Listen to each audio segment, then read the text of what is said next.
नमस्कार. दैनिक मराठवाडा नेता यूट्यूब चॅनलमध्ये भारतातील एक नामांकित वक्ते ज्यांनी रोटरी क्लबच्या माध्यमातून प्रामाणिकपणे सेवाभाव जपला, तसं ते धातुशास्त्र या विषयाचे इंजिनियर, पण एवढं वक्तृत्व प्रभावी. सकाळीच एका कार्यक्रमामध्ये कोचेटांच्या पदग्रहण समारंभात त्यांचं भाषण जेव्हा ऐकलं तेव्हा अत्यंत एक हृदयस्पर्शी आणि प्रॅक्टिकल, फेकाफेकी नाही, काहीतरी ओढून ताणून नाही, अनेक कविता, शेरशायरी आणि ज्यांचं 5 भाषेवर प्रभुत्व आहे, जे इंग्रजी, हिंदी, मराठी, गुजराती, त्याचबरोबर कविता, शेरशायरी अत्यंत चांगल्या प्रकारे. आणि मी त्यांना विनंती केली की आमचं एक नवीन यूट्यूब चॅनल आहे, आपण आम्हाला एक 30-40 मिनिटाचा इंटरव्ह्यू द्यावा. त्यांनी यस म्हटले. मला खूप आनंद झाला. एखाद्या गरीबाच्या मुलाला स्वीट खायला पाहिजे असतंय आणि तो पाहत असतोय असं, आणि पटकन असं बघितलं की चेहरा बघून एक जिलेबी देऊन टाकावी, त्या प्रकारे तुम्ही आज मला संमती दिली. आणि मराठवाडा नेत्याच्या सर्व श्रोत्यांना सुद्धा मी म्हणणार आहे, आपण हे शेअर करा, लाईक करा, कारण सगळीकडे नाटकी, बेगडी, भाऊ भाऊ नाही, नवरा बायको नाही, सगळी बनवा बनवी, उडवा उडवी, धरा बकरे कापल्यासारखे कापा, अशा प्रकारची परिस्थिती असताना या ठिकाणी मोहनजी पालेशा हे आज आपल्या भेटीला येत आहेत. नमस्कार जी पालेशाजी. नमस्कार. मी आपला थोडक्यात परिचय, आपण म्हणजे आपलं बालपणापासून आपण कसं घडत गेलात याची थोडं आमच्या श्रोत्यांना माहिती द्यावी. जरूर. नमस्कार. मी मोहन पालेशा. माझा जन्म पुण्यातला. 9 जानेवारी 1958 रोजी माझा जन्म झाला. एका बिझनेस कुटुंबातून मी आहे आणि आमचा मुख्य म्हणजे धातूचा व्यवसाय आणि त्यात नॉन फेरस मेटलचा व्यवसाय. तर घरी आमचं हे ठरलेलंच होतं की शिक्षणामध्ये, शालेय शिक्षण झाल्यानंतर उच्च शिक्षण घेण्यासाठी पदवी घेताना धातुशास्त्राची पदवी घ्यावी, जेणेकरून त्या बिझनेसमध्ये पुढे वाढता येईल. पण काही गोष्टी अशा जीवनामध्ये घडतात की आपण ठरवतो एक आणि घडतं वेगळं. तर तशा प्रकारे मी धातुशास्त्रामध्ये तर पुढे काही जास्त कार्य केलं नाही, परंतु स्टॉक अँड फिनान्स या क्षेत्रामध्ये 1982 पासून आतापर्यंत काम करत आहे. 40 वर्ष झालं मी आता त्यात काम करत आहे. आणि एक मनाची गोष्ट नक्की होती की ज्या कार्यामध्ये किंवा ज्या प्रोफेशनमध्ये आपण आहोत तिथे आपणास अगदी समाधान मिळत असेल, पैसा थोडा कमी जास्त मिळाला तरी चालेल, पण समाधान मिळणं आवश्यक आहे. तर तशा प्रकारचं समाधान मला माझ्या प्रोफेशनमध्ये मिळालेलं आहे. अच्छा. येस सर, आपण एका बाजूला इंजिनियर आणि आपण व्यवसाय सुरू केला की आपण हे रोटरीचे मेंबर कधी झालात? मी आमच्याकडे काय झालं, पुण्यामध्ये रोटरीचा आमचा एक युवा विभाग आहे. जसं हे रोटेरियन म्हणतात तसा युवा, रोटरॅक्ट हा आमचा युवा विभाग आहे. तर तेव्हा वयवर्ष साधारण 30 वय होतं माझं. आणि तेव्हा माझे काही मित्र त्या युवा विभागातून निवृत्त होऊन रोटरी चालू करण्याचा प्रयत्न करत होते. अच्छा. कारण की ते युवा विभागाचं जे वयोमर्यादा आहे ती 30 वय वर्षाची आहे. तर 30 वय वर्ष झालं की तुम्ही रोटरॅक्ट म्हणून राहू शकत नाही. तर मग त्यांनी प्रयत्न केला की आपण एक रोटरी क्लब जॉईन करूया, आणि त्यांनी अप्रोच केलं मला, आणि मी त्या प्रकारे मग मी रोटरीमध्ये आलो. वयाच्या 30व्या वर्षीच रोटरीमध्ये आलो. अच्छा. सर, रोटरी म्हणजे श्रीमंत महिलांचं हळदी कुंकू असा प्रकारे गोड गैरसमज आमच्या लहानपणी होता. कारण आम्ही गरिबी, दारिद्र्य, बेकारी बघितल्यामुळं हे रोटरीवाले म्हणजे पैसेवाले, वगैरे टाइमपास काहीतरी करतात असं वाटतंय. पण आज तुमच्यासारखा एवढा मोठा अभ्यासू माणूस किंवा रोटरी आमच्या इथंही सुदैवानं विजय भाऊ राठी, सोमानी, आता काल परवा पत्रकार संपादक असलेले मोती पुळे, शिवदास भोसले. तर आपण रोटरी क्लबमध्ये पुण्यासारख्या मोठ्या शहरामध्ये कसं कसं व्यासपीठ मिळवत गेलात, काय काय ऍक्टिव्हिटी करत गेलात? एक प्रथम सर एक गोष्ट सांगतो तुम्हाला की ही जी कल्पना आहे की श्रीमंत लोकांचं बायकांचं हळदी कुंकू तसा नाहीये प्रकार रोटरीमध्ये. इतर सेवाभावी संस्था आणि रोटरीमध्ये एक चांगला फरक आहे. रोटरीमध्ये पूर्वीपासून एक नियम होता की विविध क्षेत्रातील त्या जॉग्राफिकल एरियामधील जे एक्सपर्ट्स आहेत, जे त्यातले लीडर्स आहेत, त्यांना एकत्र आणायचं आणि त्यांच्या वोकेशनचा फायदा हा समाजासाठी कसा करून घेता येईल त्या रोटरी क्लबच्या मार्फत करायचं. म्हणजे साधं उदाहरण देतो तुम्हाला की आता लातूर सारख्या शहरामध्ये समजा एक मेडिकल शॉप्स आहेत, तर मेडिकल डिस्ट्रीब्युशन करणारी मंडळी जी आहेत त्यांनी स्वतःचा एक ग्रुप बनवणे आणि त्याचं फोरम तयार करणं एक वेगळा भाग असू शकतो. डॉक्टर्स एकत्र येतात, चार्टर्ड अकाउंटंट्स एकत्र येतात. पण आमच्याकडे रोटरीमध्ये असा कायदा होता की एका प्रोफेशन मधून 10% पेक्षा जास्त मंडळींना आम्ही रोटरीमध्ये घेत नव्हतो. बरं. उदाहरण 50 मेंबरचा जर क्लब असेल, 50 सभासदांचा क्लब असेल, तर त्यात फक्त 5 डॉक्टर असतील, 5 इंजिनियर असतील, 5 चार्टर्ड अकाउंटंट असतील, 5 बिझनेसचे लोक असतील असं. म्हणजे एका कुठल्याही बिझनेसचे संघटन तर त्यात कसं येतं, त्यात स्वार्थभाव थोडा येतो, थोडं कॉम्पिटिटिव्हनेस येतो. तर इथे तसं नाहीये. रोटरीची व्याख्याच तशी केलेली आहे की तुमच्या वोकेशननी तुम्हाला संधी दिली आहे की जे तुम्ही समाजासाठी काहीतरी करू शकता, कारण की तुम्ही ही गोष्ट मान्य करता की मी समाजाला देणं लागतं. अच्छा. अशातून डेव्हलप झालेलं म्हणजे रोटरीचा सेवाभाव हा प्रथम उद्देश आहे. आता तुम्ही दुसरा प्रश्न असा विचारला की पुण्यामध्ये आम्ही हे कसं जास्त करू शकलो. काय झालं सर माहिती का, मी जेव्हा रोटरी जॉईन केली 1988 मध्ये, तेव्हाच आम्ही रोटरी इंटरनॅशनलनी की जिचं प्रेझेन्स 200हून अधिक देशामध्ये रोटरी आहे, मुख्य हेडक्वार्टर अमेरिकेला आहे. तर 1985 साली असा विचार केला की ह्या जगात आपण एखाद्या आजाराचा संपूर्ण नायनाट केला, निर्मूलन केलं, अशी घटना फक्त एक स्मॉलपॉक्सच्या बाबतीत घडलेली होती. आणि काही नवीन औषध लस अशा निघाल्या, तर रोटरीच्या आमच्या ट्रस्ट मंडळाने असा विचार केला की आपण का प्रयत्न करू नये. स्मॉलपॉक्सचं निर्मूलन झालं तर हा जो दुसरा आजार जो सगळ्यांना भेडसावत होता, जास्त त्रास देत होता, तो म्हणजे पोलिओ. करेक्ट. तर ह्या पोलिओचं सुद्धा निर्मूलन होऊ शकतं असा विश्वास निर्माण होणाऱ्या काही गोष्टी घडल्या. मग रोटरीनी युनेस्को असो, वेगवेगळ्या देशाचे सरकार असो, CDS कम्युनिटी फॉर डिझीज असं सेंटर जे आहे, अशा वेगवेगळ्या आंतरराष्ट्रीय संघटनेशी हात मिळवणी करून रोटरीने हा मुद्दा 1985 साली पुढे मांडला की आपण प्रयत्न करूया. अच्छा. म्हणजे नवजात बालक ते 5 वर्ष वयोमर्यादेपर्यंत जी मुलं मुली आहेत त्यांना जर वर्षातून 2 वेळा पोलिओची लस जर दिली सगळ्यांना, जगभरातील सगळ्या मुलांना, तर हा पोलिओचा नायनाट आपण करू शकू. सर तुम्हाला आश्चर्य वाटेल, 1985 साली 165 देशामध्ये हा जो पोलिओचा विषाणू जो आहे हा कार्यरत होता. 165 देशामध्ये. आणि त्या 165 देशामध्ये दररोज 1000 मुलं पोलिओग्रस्त होत होती. 1000 मुलं रोजची. आणि त्यातूनही अजून अवघड प्रकार त्यातला असा की त्या 1000 मुलांपैकी 600 मुलं ही आपल्या भारत देशातील होती. बापरे. म्हणजे विचार करा की 600 मुलं रोज पोलिओग्रस्त होत आहेत.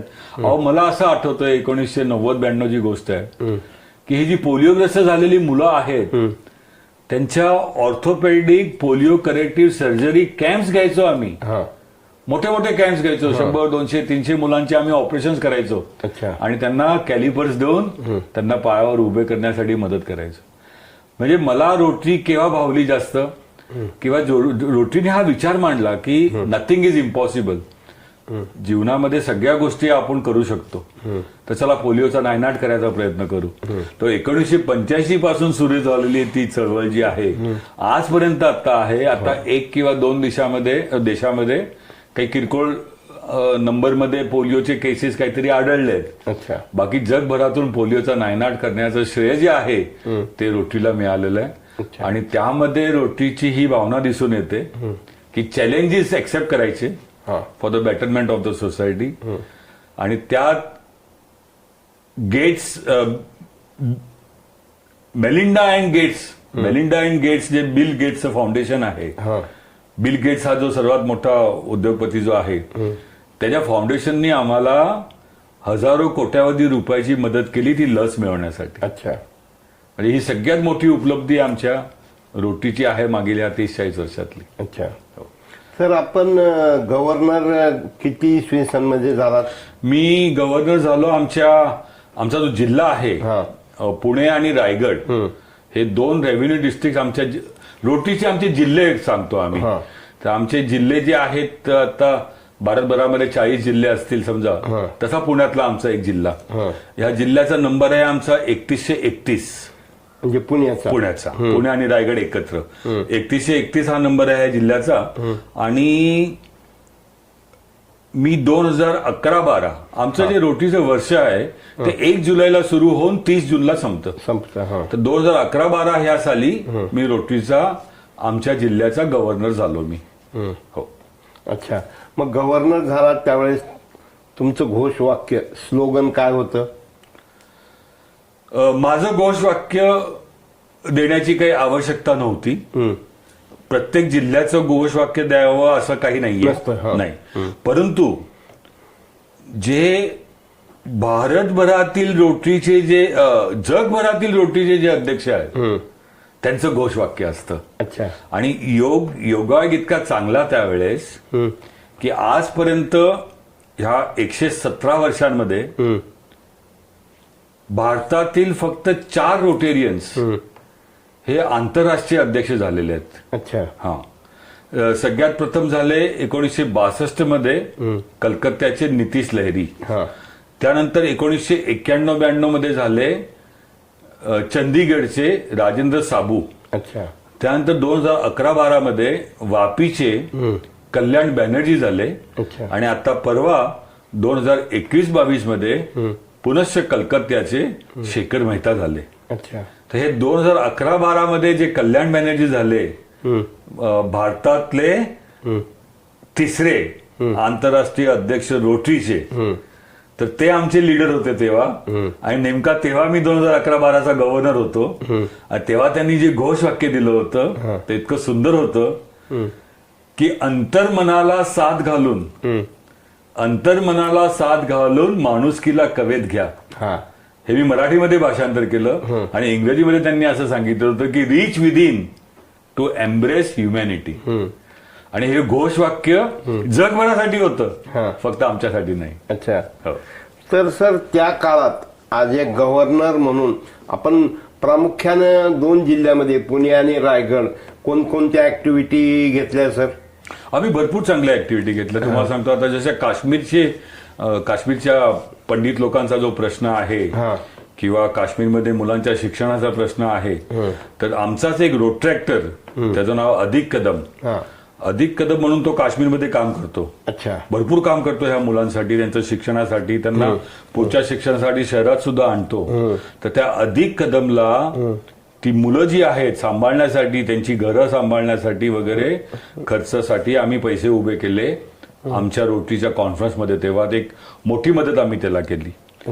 त्याच वर्षामध्ये आफ्रिकेमध्ये ही जी लहान मुलं आहेत, या लहान मुलांना ते जे व्हेंटिलेटर्स असतात लहान मुलांचे, ते उपलब्ध नसल्यामुळे तिथे लहान मुलांचे मृत्यू जास्त घडत जातात. तर कल्याण बॅनरच्या लिडरशिपमध्ये आम्ही ते तिथे प्रोव्हाइड करायचा, आफ्रिकेला प्रोव्हाइड करायचा मोठा कार्यक्रम आम्ही केला. अच्छा. आणि सर आमच्याकडे पद्धती अशी आहे की प्रत्येक क्लब, आता एक एक भागामध्ये क्लब असतो ना, म्हणजे सदाशिव पेठ, लक्ष्मी रोड त्या भागामध्ये समजा एक क्लब आहे, तर तो क्लब त्या एरियामध्ये काम करतो.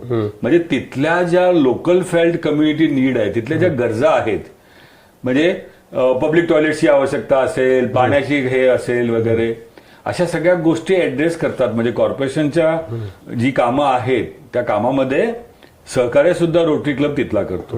म्हणजे एक जागतिक पातळीवरचा कार्यक्रम असतो, देशाच्या पातळीवरचा कार्यक्रम असतो आणि लोकल पातळीवरचे सुद्धा कार्यक्रम होत जातात. म्हणजे शिक्षणासाठी मुलांना स्कॉलरशिप देणं. आता आम्ही त्या वर्षातच जे अजून काम केलेलं सांगतो तुम्हाला. जे आपले दिव्यांग मुलं आहेत, आता दिव्यांग मुलांमध्ये सुद्धा स्पोर्ट्स पर्सनॅलिटी फार असतात. हो. तर स्पोर्ट्स पर्सनॅलिटी त्यांना पुढच्या स्पोर्ट्सच्या कॉम्पिटेटिव्ह जगामध्ये जाण्यासाठी त्यांना स्कॉलरशिप्स देणे, कारण त्यांना ते परवडू शकत नाही ना. अशा प्रकारचे वेगवेगळे कार्यक्रम घेतले आम्ही. सर, मी आज भाषण ऐकलं आपलं, भयंकर संवेदनशील. कारण श्रीमंत माणसं, मोठी माणसं एवढे संवेदनशील नसतात, अभ्यासू नसतात. पण तुमचं बघितलं की जसं शिवाजीराव भोसले किंवा आमचे गुजराती साहेब एक चांगले वक्ते म्हणून असताना तुमचं वक्तृत्व आणि संवेदनशीलता ही कसं काय म्हणजे जमलं? तुम्ही अगदी माझ्या मनातली गोष्ट बोलला सर. शिवाजीराव भोसले यांचं जागर हे जेव्हा मी वाचलं आणि ते वाचल्यानंतर त्या जागरमध्येच महात्मा गांधीजींनी जी 7 सामाजिक पातके सांगितली आहेत त्याविषयी मी वाचन झाल्यानंतर माझं ते वाचन अजून वाढत गेलं पुढे. तुम्हाला माहिती, मी आज जसं बोललो की स्वातंत्र्यपूर्व काळापासून आजपर्यंत चालत आलेली आपल्यातील जी सामाजिक विषमता आहे, त्या सामाजिक विषमतेमुळे जनतेमध्ये बराचसा सामाजिक असुरक्षितता निर्माण झालेली आहे. मनुष्याला सुरक्षितपणा वाटतच नाहीये, त्याला सारखी भीती वाटते. ही नोकरी आहे, गेली तर काय करणार, हे घर आहे भाड्याचं गेलं तर काय करणार, पाऊस जास्त पडला तर काय करणार, म्हणजे रोज सकाळी काम करायचं, संध्याकाळी जेवण करायचं, अशा प्रकारची जेव्हा वातावरण असतं तेव्हा मनुष्याला असुरक्षितपणा फार वाटतो. म्हणजे राजकीय लोकांबद्दल बोलायचं काही कारण नाहीये, पण मागील इतक्या वर्षांमध्ये ज्या प्रकारे आपल्याकडे राजकारण चालू आहे त्यात जो अशिक्षित आहे तो अशिक्षितच आहे, त्याला रोजगाराच्या संधी मिळवून देणं हे भाग कोणी विचारच केला नाही. बरोबर आहे. त्यामुळे ह्या जी विषमता जी आहे ही विषमता सर मोठ्या प्रमाणात वाढू लागली. मोठ्या प्रमाणात वाढू लागल्यानंतर लोकांच्या संवेदना, जे लहान मुलांच्या तरल आणि उत्कट असतात, त्या लोकांच्या व्यावहारिक वय वाढत झाल्यानंतर लोकांच्या संवेदना बोथट होऊ लागतात. मी लहान मुलांचं कौतुक करण्यासाठी नेहमी सांगतो, नेमके आता पावसाळ्याचे दिवस आहेत, की 1-2 ओळी सांगतो शायरी मधल्या, कि उदास रहता है मोहल्लों में बारिशों का पानी आजकल, उदास रहता है मोहल्लों में बारिशों का पानी आजकल, लगता है कागज की कश्ती बनाने वाले बच्चे सब बड़े हो गए. अरे बड़े हो गए तो बड़े हो गए, लेकिन बचपन में जो आपकी संवेदनाएं होती है वो तो कम नहीं होनी चाहिए. ते म्हणजे लहानपण किती सुंदर असतं. आपल्याकडे नेहमी म्हणतो लहानपण देगा देवा, तर तो शायर म्हणतो की कागज की कश्ती थी पानी का किनारा था, कागज की कश्ती थी पानी का किनारा था, खेलने की मस्ती थी दिल ही आवारा था, कहा आ गए समझदारी की झंझट में वो नादान बचपन ही कितना प्यारा था. मुलं आहेत ना वर्तमानात जगतात आणि आपण मोठे झाल्यानंतर भूत आणि भविष्यामध्ये भरकटत असतो.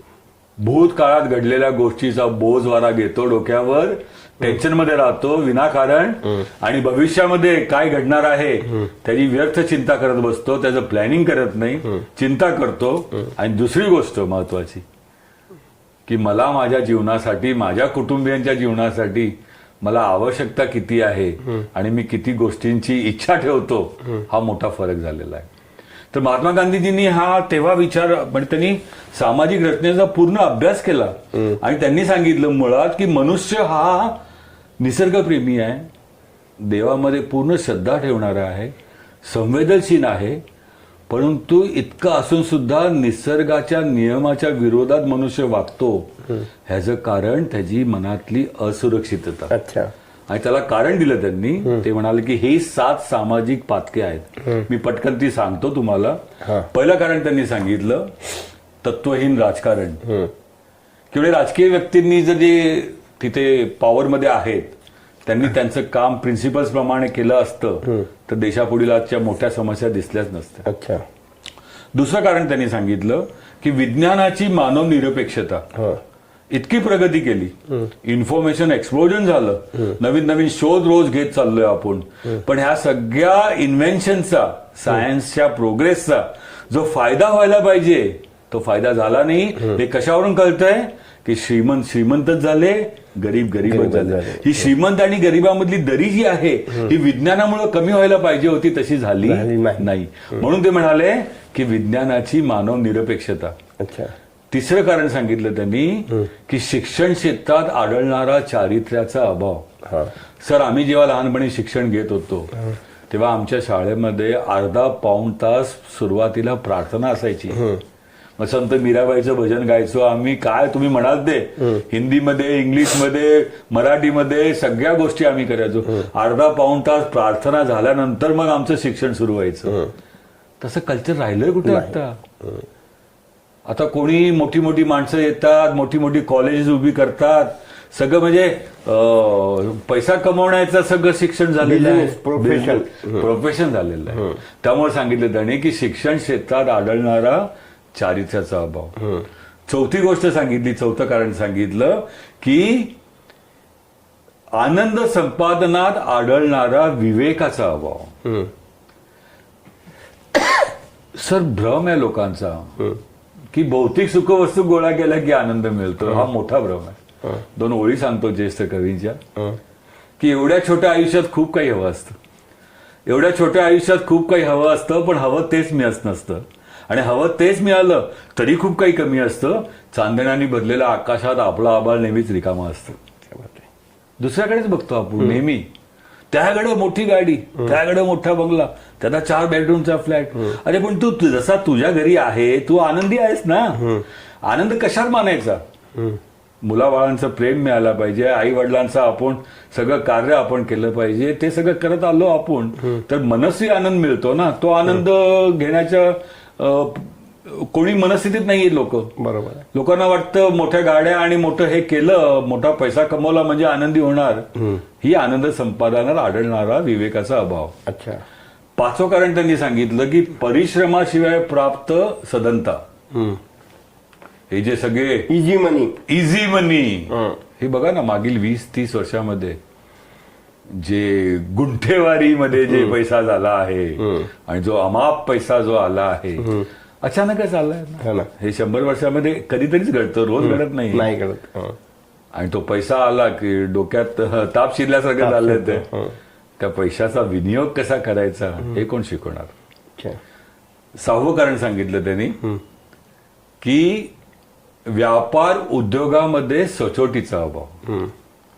आणि 7वं कारण सांगितलं त्यागाशिवाय केलेली उपासना.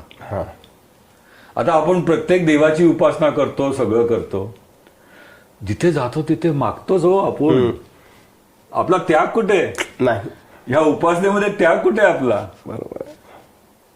आणि हे सगळं मागण्याचंच करायचं आहे काय? म्हणजे हे करून काही होणार नाहीये, फलित त्याचं काही नाहीये. बरोबर. तो परत मी 2 ओळी शायरीच्याच सांगतो. काय माहिती का सर, मला एक ही सवय झाली आहे की एखादा मुद्दा मला प्रकर्षानं मांडायचा असला तर मी 10 मिनिटं त्याच्यावर बोलण्यापेक्षा 4 ओळी सांगितल्या की पटकन मुद्दा मी माझा तुमच्या समोर मांडू शकतो. तर ते 4 ओळी अशा आहेत की बच्चा बोला देखकर मस्जिद आलीशान, बच्चा बोला देखकर मस्जिद आलीशान, अल्लाह तेरे एक को इतना बड़ा मकान. बच्चा बोला देखकर मस्जिद आलीशान, अल्लाह तेरे एक को इतना बड़ा मकान, अंदर मूरत पर चढ़े घी पूरी मिष्टान, अंदर मूरत पर चढ़े घी पूरी मिष्टान, मंदिर के बाहर खड़ा ईश्वर मांगे दान. सांगा मला, म्हणजे किती देवपूजा नमस्कार आहे. कोणाच्या भावना दुखावायच्या नाही, प्रश्नच येत नाही. माझ्या पण भावना आहेत, मी नमस्कार करतो रोज देवळात, पण त्यातून काही जास्त होणार नाहीये. त्याग हा आपण जर केला व्यवस्थित तर जे काही वंचित लोक आहेत, त्यांच्यासाठी आपण काहीतरी करू शकू. अच्छा. आनंद मानणं फार मी एक छोटीशी तुम्हाला गोष्ट सांगतो. कोल्हापूरच्या रेल्वे स्टेशनची आहे. हम्म. एक आजीबाई साधारण 72-74 वर्ष. म्हणजे ही जी गोष्ट आहे ह्या गोष्टीमध्ये माझा जो विचार आहे तुमच्या समोर क्लिअर येईल. क्लिअर, बरोबर आहे. की संवेदना का आवश्यक आहे वगैरे. 72-74 आजीबाईंचं वर्ष असेल, केस पिकलेले, एक जीर्ण साडी, रेल्वे स्टेशनच्या बाहेर तिथे असे 4 बांबू लावून पत्रा टाकून शेड केलेलं, तिथे एक गोंडपाट, एक काळी चादर, काही जर्मनची भांडी, असा त्यांचा संसार. चेहरा सदैव हसतमुख असायचा त्यांचा. आणि तिथे बसायच्या त्या आणि सायकल स्टँड चालवायच्या. तर शेजारबाजारच्या गावातली मुलं यायची, सायकल स्टँडवर लावायची, रेल्वेतनं शिक्षणासाठी जायची परत, आणि संध्याकाळी आपली सायकल घेऊन परत जायची. महिना 30 रुपये भाडं आजीबाईंना द्यायचे. आजीबाईंचं त्यात चालायचं काम. एकदा असं संध्याकाळी एक मुलगा सायकलीला जेवणाचा डबा लावून सायकलीच्या हँडलला तिथून जेव्हा निघाला, आजीबाईंनी त्याला हाक मारली, अरे बाळा ऐक रे, काय नाव तुझं? तो म्हणे अमित. कुठल्या गावचा? ठराविक 2-4 प्रश्न विचारले आणि नंतर खरा मनातला प्रश्न विचारला की तुझ्या जेवणाच्या डब्यामध्ये काही शिल्लक आहे का? काटो तो खून नाही, म्हणजे सर्र करून अंगावर येतो काटा. त्या अमितला सुद्धा असं झालं की मी काय उत्तर देऊ. 1 मिनिट थांबला तो आणि म्हणाला, नाही हो आजीबाई, आज माझ्या डब्यामध्ये काही शिल्लक नाहीये. फार वाईट वाटतं त्याला. घरी जातो आईंना सांगतो की आई असं असं झालं, त्या आजीबाई आमच्या सायकल स्टँडच्या असं विचारत होते. आईंना सुद्धा फार वाईट वाटतं. बाबा आतल्या खोलीमध्ये बसलेले असतात, ते सुद्धा ऐकतात. आई म्हणतात नाही, उद्यापासून तुझ्या डब्यामध्ये 2 पोळी जास्त देणार. बाबा सुद्धा आतून सांगतात तिथनं की त्याच्यासोबत भाजी पण घेऊन जा, आणि तिथे गेल्या गेल्या स्टेशनवर जाऊन त्यांना तू वाढ, त्यांना म्हणजे त्यांचं ताजं खाऊन होईल. आजीबाई, अमित तसं करतो, त्यांना ताजं खायला देतो. आजीबाई खूप आशीर्वाद देतात त्याला, आणि मग जातो तो कॉलेजमध्ये. मित्रांच्या बरोबर जेव्हा जेवणाच्या सुट्टीमध्ये जेवण घेत असतो, 4-5 मित्र असतात, तेव्हा तो मित्रांना ही गोष्ट सांगतो की असं असं घडलं म्हणून. त्यांनाही वाईट वाटतं. प्रत्येक जण स्वतःच्या डब्यामधलं काहीतरी काढून त्याचा 3 कप्प्याचा जेवणाचा डबा जो आहे तो पूर्ण भरून टाकतात दुपारच्या सुट्टीमध्ये. तर संध्याकाळी अमित अगदी कॉलर टाईट त्याची रुबावात जातो आजीबाईकडे. आजीबाई हा घ्या डबा. आजीबाई डबा उघडतात, बघतात की 5-6 वेगवेगळे पदार्थ आहेत डब्यामध्ये. त्यांना लक्षात येतं की हे मित्रांनी सगळं मिळून केलं असेल. तर म्हणे बाळा थांब जरा 2 मिनिटं, तू बघ. तर ती एक पोळी घेतात, छोटे तुकडे करतात, दूरवर असं मैदानावर जाऊन ते तुकडे पसरून ठेवतात, वाटीमध्ये पाणी ठेवतात. चिमण्या येतात, चिमण्या पोळीचा तुकडा खातात, पाणी पितात. काही चिमण्या त्यांच्या चोचीमध्ये तुकडा पकडून फरकन उडून सुद्धा जातात. तेव्हा आजीबाई त्याला म्हणतात, हे खरं जीवनाचं अंतरंग आहे. जीवनाचं अंतरंग. आनंद शोधण्यासाठी मनुष्य 10 दिशाला पळतो, पण शेवटपर्यंत समाधानी होतच नाही. जेवढं मिळत जातं तेवढं मिळत जातं, पण समाधान हे मानतच नाही. आनंद खरा मिळवायचा असेल तर तुमच्यातलं थोडंसं सुख तुम्ही दुसऱ्याला देण्याचा प्रयत्न केला पाहिजे. तुझ्यातलं सुख तू मला दिलं, माझ्यातलं सुख मी चिमण्यांसाठी दिलं, आणि चिमण्यांनी त्यांच्या भुकेला पिल्लासाठी घेऊन गेले. हे खरं जीवनाचं अंतरंग आहे. आणि पुढे तो मुलगा मोठा होतो, नोकरी लागते, पेढा घेऊन येतो, आजीबाईंना पेढा देतो. आजीबाई पेढा त्याला निम्मा भरवतात, निम्मा स्वतः खातात. आणि मग आजीबाई त्याला सांगतात, बरं रे, तू म्हातारीची आठवण ठेवली, नाहीतर आज माझं असं मन होतंय की माझी मनातली जी सल आहे, जे दुःख आहे माझ्या मनामध्ये, ते मी तुझ्या समोर मांडते आता. माझ्या पोटचं पोर महालक्ष्मीचे दर्शन घडवून आणतो म्हणून मला कोल्हापूरला घेऊन आला होता, आणि इथे स्टेशनवर मला सोडून गेला. सर सांगा मला, तुम्ही समाज कुठे चाललाय? आणि हे फक्त एक कोल्हापूरची घटना नाहीये. कौन बनेगा करोडपतीच्या एपिसोडमध्ये मी अमिताभ बच्चनला इंटरव्ह्यू घेताना बघितलंय. त्या संस्थेमध्ये काम करणारी लोक जी आहेत ते म्हणतात, असं आमच्या संस्थेच्या बाहेर असे आई वडिलांना टाकून जातात लोक. अशा प्रकारची परिस्थिती. त्यामुळे मी आज बोललो ना की ही जे मी जे मनुष्य सारखा करत असतो आणि त्याच्या पलीकडे बघत नाहीये, त्यामुळे आपल्याकडे गुन्हेगारीचं प्रमाण हे फार वाढत चाललंय. वाढत चाललंय. प्रेम, स्नेह, जिव्हाळा सगळं बाजूला झालंय. रोज नवीन नवीन प्रकारची गुन्हेगारी येते आणि त्यामुळे धोक्याची घंटा आहे ही. जर आज आपण सावध नाही झालो आणि परत प्रेम प्रस्थापित नाही केलं आणि सलोखा नाही निर्माण केला तर मोठ्या प्रकारच्या आपण धोक्यामध्ये आहोत सर. अच्छा. वृद्धाश्रम वाढत आहेत, प्रेमाला माणसं पोरकी होत आहेत, भावाभावाचं, आई वडिलाचं, किंबहुना पती पत्नींचं सुद्धा म्हणजे सगळं बदलत चाललंय. एक उदाहरण मला राहवत नाही. माझ्या बालपणी आर्य समाजमध्ये आमच्या गावाला रेणापूरला कार्यक्रम व्हायचे आणि तर प्रचारकांनी एक गोष्ट सांगितलेली आठवती मला की अमेरिकेमध्ये पत्नी पतीच्या समाधीला हवा घालत असते. मग एक भारतीय जवळ जातो आणि विचारतो, असं का करते तू, एवढं तुझं प्रेम होतं का? नाही म्हणले, आमच्याकडं जोपर्यंत समाधी वाळत नाही तोपर्यंत दुसरं लग्न करता येत नाही आणि म्हणून मी म्हणजे समाधी पंख्यानं हवा घालत आहे. दुर्दैवानं सर, विषमता, गरिबी, दारिद्र्य, बेकारी, गुन्हेगारी आणि श्रीमंत हा श्रीमंत होतोय. IAS, IPS हे रक्षक हे भक्षक बनत चाललेले आहेत. आणि सकाळची तुमची ती कविता तुम्ही जी म्हटली ती सांगून या परिस्थितीवर काय करावं असं आपल्याला वाटतंय ते सांगावं. दोन गोष्टी आहेत सर. आपण अनेक वर्ष, अनेक दशकं निसर्गाच्या नियमाच्या विरोधात चाललो आहोत आपण आणि त्यामुळे आपणास जो काही त्रास आज भोगावा लागतोय तो एक चक्रच आहे. हे कालचक्र असं चालू आहे, त्याच्या चक्रामध्ये आपण फसलेलो आहे. पण एक साधी गोष्ट आहे जी मला कोणी म्हणजे जास्त मोठी शिकवण देण्याचं काम नाही, पण एक साधी गोष्ट आहे की आपल्या आई वडिलांचं तर आपण केलंच पाहिजे. त्याशिवाय काही दुसरं म्हणजे पर्यायच नाही की ज्यांनी आपल्याला जन्म दिलाय, अहो त्यांनी जन्म दिला नसतं तर तुम्ही नाम सन्मान प्रतिष्ठा ही कसली मिळवली आणि कसला पैसा मिळवला आणि कसलं काय मिळवलं. पण त्यांचंही बघणं तुम्हाला जमत नाही म्हणल्यानंतर मग कुठेतरी वेदना होते, कुठेतरी कळ सोसावी लागते.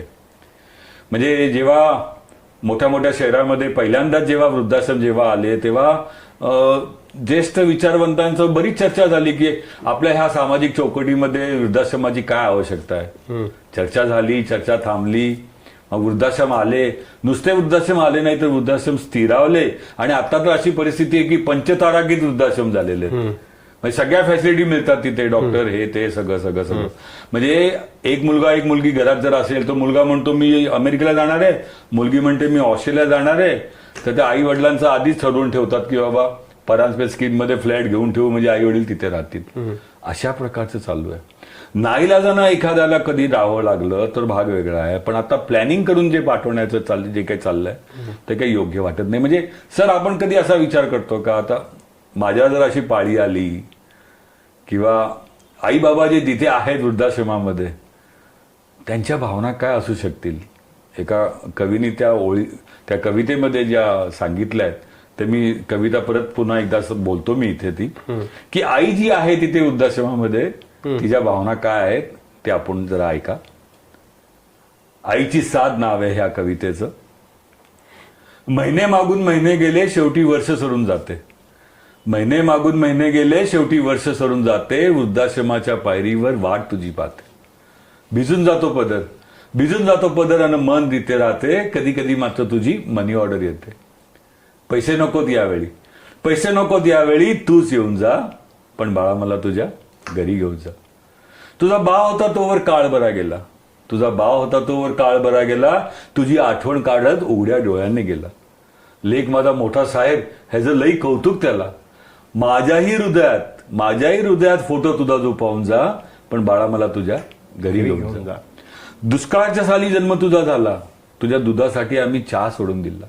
एक कपडा वर्षाकाठी पुरून घातला, साल घातली बापानं पण तुला शाळेमध्ये घातला.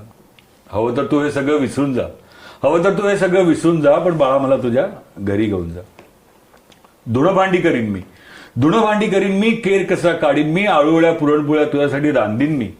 नातवंडाचं दुखलं खुपलं सगळं बघीन मी, घाबरू नकोस त्यांची आजी असं नाही सांगणार मी.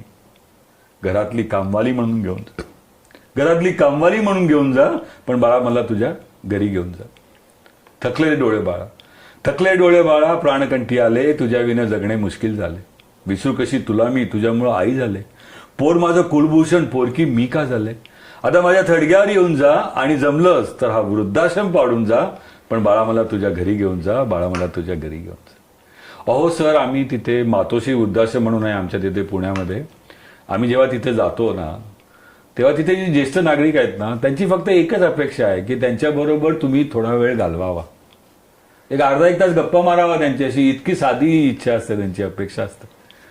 त्यांना एकलपणा जो त्यांचा वाढला आहे, आता ह्या वयामध्ये अख्खं आयुष्य केलं, नोकरी केली, थोडा पैसा कमावला, घर केलं, मुलांना शिक्षित केलं, मुलांच्या नोकऱ्या लागल्या, मुलांची लग्न झाली, नातवंड झाली, आणि अशा ह्या वयामध्ये की जिथं सगळं हे समोर असायला पाहिजे, आई बाबा आपले वृद्धाश्रमामध्ये आहेत, हे ऐकूनच वाईट वाटतं.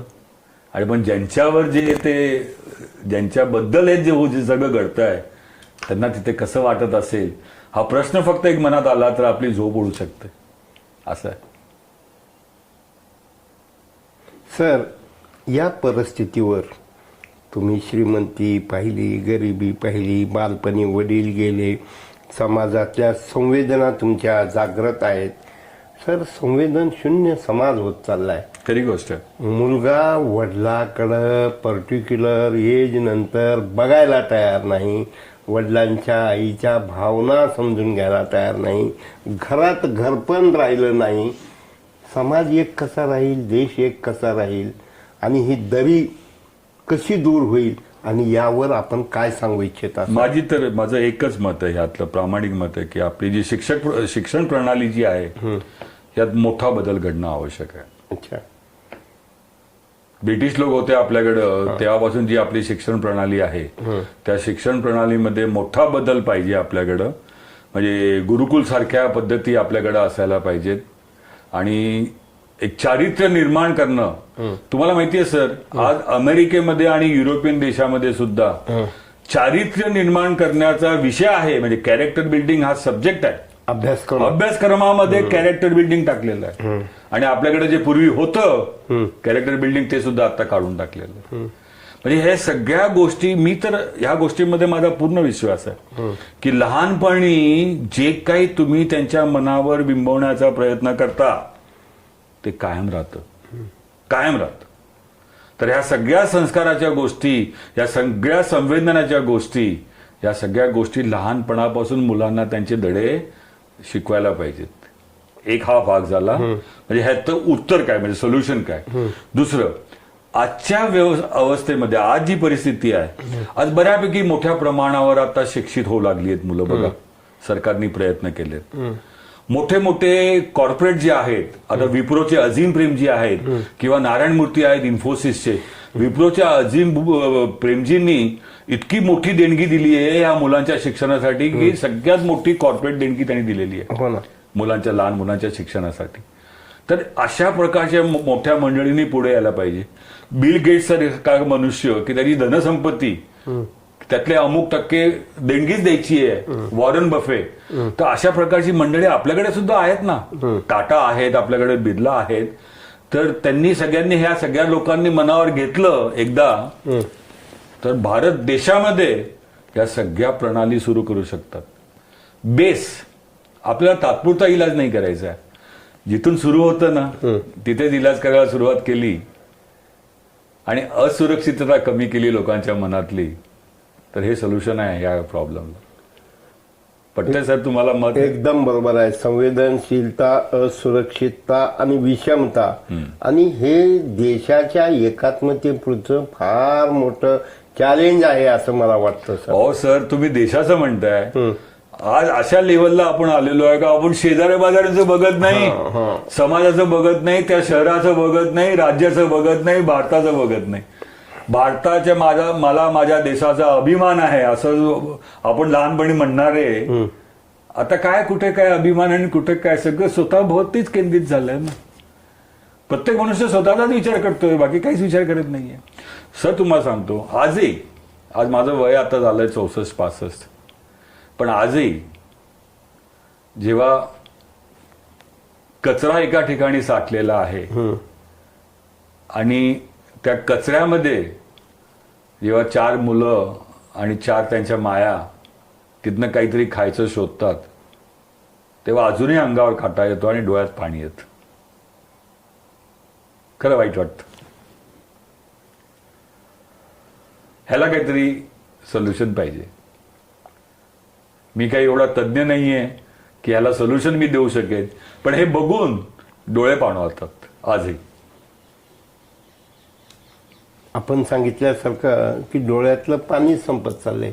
मी ते ती एका ज्येष्ठ कवींच्या 2 ओळी सांगितल्या सांगा होत्या. ते जरा. हा, म्हणजे बघा ना, डोळ्यातलं पाणी संपत चाललंय. म्हणजे मी जसं म्हणालो की सामाजिक विषमता आणि ह्याला जर वाळवंटाची उपमा जर दिली तर त्या रेफरन्समध्ये ह्या 2 ओळी ऐका की वाळवंटात हरवलं तरी जगण्याची जिद्द कायम आहे.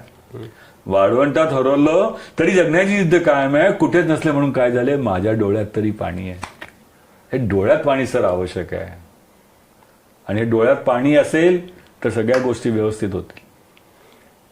या निमित्तानं योगायोगानं तुमची माझी भेट झाली. मला असं वाटतं, ठीक आहे, समझ कर समझ को समझो, लाख समजा या परना समजा, वो मेरे समझ में बेसमझ है असं म्हणून चालणार नाही. अनेक महाविद्यालय, शाळा, कॉलेज आणि रोटरी क्लबच्या पदग्रहण समारंभासाठी सुद्धा प्रत्येक रोटरी क्लबनं आपलं व्याख्यान, नो पदग्रहण समारंभ, वनली व्याख्यान, वनली स्पीच, माणसातला माणूस जागा करायचा आहे. बस. आणि यासाठी रोटरी क्लबच्या माध्यमातून, वेगवेगळ्या महाविद्यालयाच्या माध्यमातून, कारण नाही हो, आजही सगळीच मुलं बिघडलेली नाहीत. नाही काही परिस्थितीनं बिघडतात, काही मजबुरीनं बिघडतात, काही संगतीनं बिघडतात. पण तुमच्याकडं एक एवढं मोठं शक्ती केंद्र किंवा एक ऊर्जा आहे. आणि समाजातील गरीब असेल, कष्टकरी असेल, मध्यमवर्गीय असेल, कारण मुलांना वेळ द्यायला आईलाही वेळ नाही, वडिलालाही वेळ नाही. त्यांचं विश्व वेगळं आहे. ती लेकरं प्रेमाला, संस्काराला पोरकी होत चालली. चांगल्या लोकांचं प्रमाण जास्त आहे. हा. आजही मी म्हणतोय चांगल्या लोकांचं, चांगल्या मुलांचं प्रमाण जास्त आहे. म्हणजे थोडंफार प्रमाण दुसरं आहे. त्यासाठी प्रयत्न आपण केले पाहिजेत. सगळ्या गोष्टी मूळ पदावर येतील. सर, आपण श्रोत्याला मोबाईल नंबर सांगावा. आणि माझी विनंती आहे की आपण मॅक्झिमम, मीही प्रयत्न करेल, नांदेडला एखादं महाविद्यालयीन विद्यार्थ्यासाठी व्याख्यान, लातूरलाही लाहोटीजी किंवा दुसऱ्या 2-3 सांगून व्याख्यान. तर मला असं वाटतं की रोटरी क्लब पुरतं लिमिटेड तुमची व्याख्यान न राहता वेगवेगळ्या व्याख्यानमाला, बार असोसिएशन, प्राध्यापक यांच्याकडं व्याख्यानं व्हायला पाहिजेत. इव्हन दो तुम्ही स्वतः यूट्यूबवर काय आपली वेगवेगळे 20-20 मिनिटाच्या क्लिप करून म्हणजे यूट्यूबवर टाकाव्यात अशी मी तुम्हाला मराठवाडा नेता यूट्यूबच्या वतीनं विनंती करतो. आणि कृपया आपण आपला मोबाईल नंबर सांगावा अशी मी विनंती करतो. सर, छान वाटलं आपल्याशी गप्पा मारून. थोडी जरा एक आपण म्हणूया ना की एक जाणकार व्यक्तिमत्व म्हणून तुमच्याशी माझी ओळख झाली. नाही, तुम्हाला तो फील आहे. आज 36 वर्ष तुम्ही मराठवाडा नेता आहे जे वर्तमानपत्र रोज काढताय. आणि तुम्ही आज विविध व्यक्तिमत्वांशी भेट सुद्धा होते. प्रगल्भित विचार तुमचे झालेले. आणि खरोखर आनंद झाला मला तुमच्याशी भेटून. तुमची विचारांची जी वेवलेंथ आहे ती मला आवडली. तर निश्चित मला आवडेल आपला परिचय अजूनही पुढे असा वाढत जाईल. आणि जिथे पण मी काही माझं कॉन्ट्रीब्युशन देऊ शकतो तिथे मी निश्चित करेन. माझा मोबाईल नंबर असा आहे 9371001405. मोहन पालेशा. तुम्ही केव्हाही मला संपर्क करू शकता आणि आपण विषयावर बोलू शकतो. मी सरजी आपला खूप खूप ऋणी आहे. खरं म्हणजे ज्योत से ज्योत जगाते चलो म्हणत असताना परिसाच्या स्पर्शानं लोखंडाचं सोनं होतं. भारत देशातील, भारत माझा देश आहे म्हणून म्हणणाऱ्या मुलांना कुठंतरी सुसंस्काराची गरज आहे. ती देण्याचं, ती ज्योत तेवत ठेवण्याचं काम आपण करत आहात. आपण मराठवाडा नेता यूट्यूबला खरं म्हणजे तुमच्यासारख्या मोठ्या माणसाची इझी अवेलेबिलिटी अवघड असते आणि माझ्यासारख्या छोट्या यूट्यूब चॅनलला आपण वेळ दिलात त्याबद्दल मी आपला अंतःकरणपूर्वक आभारी आहे. माझं वय वर्ष 68 आहे.